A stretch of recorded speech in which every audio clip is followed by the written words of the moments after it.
জীবের আরাধনা গীতা, উপাসনা গীতা, গীতাই সর্বসারে। ও জীবের আরাধনা গীতা, উপাসনা গীতা, গীতাই সর্বসারে।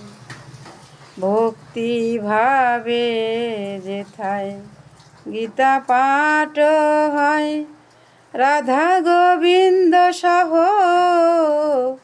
সর্বদেব রয়। যাহার বিশ্বাস হয় তাহার পাপ ক্ষয়, অবিশ্বাসের জনম হয় বারে বারে।